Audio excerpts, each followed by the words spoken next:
Bismillahirrahmanirrahim. Assalamualaikum warahmatullahi wabarakatuh. Takut itu nanti ada teori.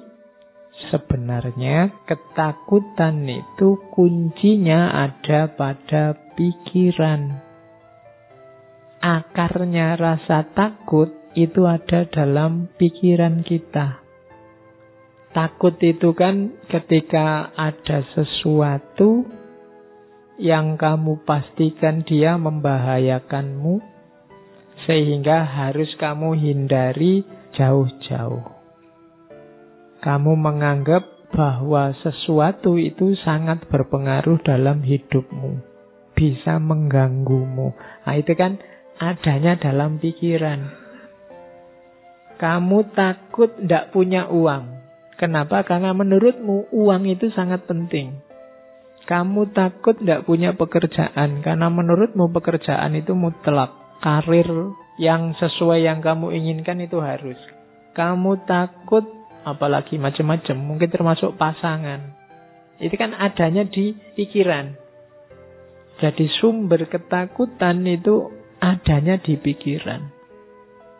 Padahal kalau versi Buddhisme, segala sesuatu itu sebenarnya hakikatnya netral. Kalau pakai bahasa Buddhisme dia kosong. Penting tidaknya, maknanya baik atau buruk, itu pikiran kita yang mengolah. Ngaji ini penting atau tidak, itu tidak ada di ngaji ini sendiri, tapi dalam gagasan kita, pikiran kita tentang ngaji ini.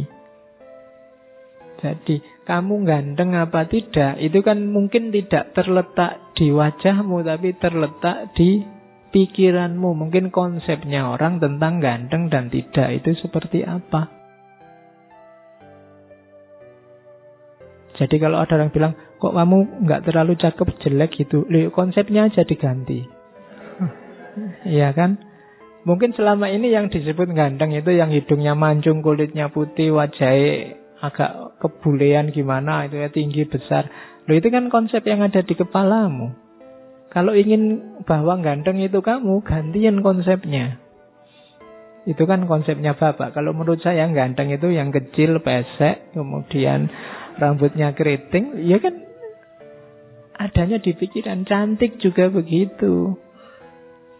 Menyenangkan atau tidak juga begitu. Bahkan penting atau tidak juga begitu. Kuncinya di pikiran. Termasuk ketakutan. Hujan itu cuma air. Dia jadi membahayakan atau tidak, itu ya konstruksi berpikirmu yang menanggapi hujan. Tsunami ya tsunami aja, dia peristiwa alam. Kamu tanggapi dia jadi azab, apa dia itu adalah ujian, apa dia itu. Itu kan pikiranmu yang menanggapi, yang membaca, yang membunyikan. Jadi hidupmu itu maknanya ada di pikiranmu. Harapan-harapanmu dan ketakutan-ketakutanmu adanya di pikiranmu. Maka berpikirlah yang sehat. Kuncinya hidupmu itu ada di pikiran. Hidup bahagia itu Pak, uang banyak, istri cantik, rumah besar. Itu kan versi yang ada di kepalamu sekarang. Ada loh justru orang yang merumuskan hidup bahagia itu tidak punya apa-apa, tidak terikat apa-apa, tidak tergantung apapun, hidup bebas. Ada yang begitu. Dari mana itu muncul? Di pikirannya. Jadi termasuk rasa takut itu kuncinya ada di berpikir. Kalau kamu berpikirnya salah, ya lahirlah ketakutan-ketakutan yang tidak rasional tadi. Jadi maka aturlah cara berpikirmu.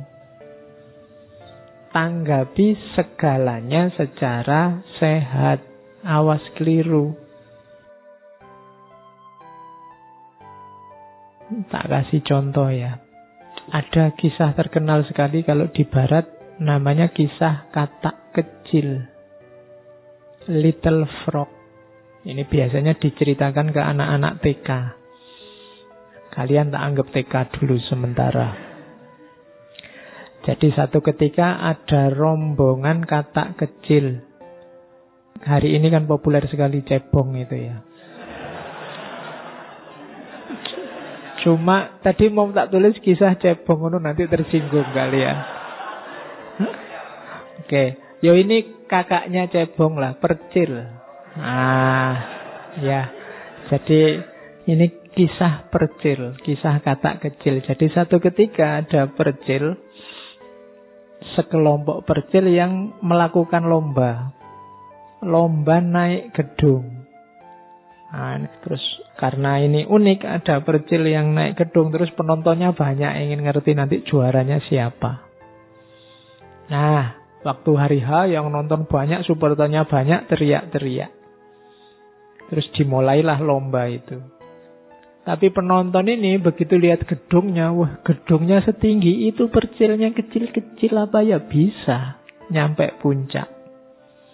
Maka penontonnya ya komentarnya macam-macam, komentatornya banyak, wah ndak mungkin itu bisa, ndak kuat kak, wong percilnya kecil-kecil gitu, apa ya bisa. Pokoknya teriakan-teriakan itu banyak.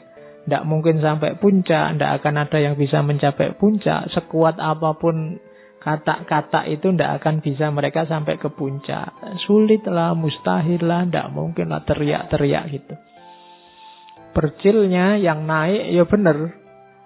Akhirnya ada yang jatuh satu demi satu, ndak kuat. Satu demi satu, ndak kuat. Hanya ada satu percil yang orang teriak apa saja nggak peduli, dia naik terus, pelan-pelan naik. Dan dialah yang juara akhirnya, percil ini. Setelah si percil ini juara, wartawan datang ngerubung. Ya, ngerubung percil ini, maunya diwawancara, gimana kok bisa menang, kiatnya apa, anunya apa. Tapi diwawancara percilnya diam aja, cuma toleh-toleh aja.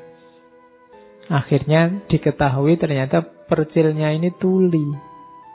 Jadi dia tidak dengar. Jadi waktu orang teriak-teriak, tidak mungkin, tidak bisa, sekuat apapun tidak akan mampu. Dan sebenarnya dia tidak dengar. Pokoknya dia jalan aja. Akhirnya nyampe puncak. Bandingkan dengan tadi percil yang pikirannya terganggu oleh banyak suara dari luar. Nah, ambil pelajaran sendiri dari cerita ini, bagaimana pikiranmu menentukan langkahmu. Pikiran-pikiran yang terganggu oleh macam-macam tadi, ya masuk, merasuk. Kalau isinya rusak-rusak dan jelek-jelek, ya efeknya dalam dirimu juga jelek.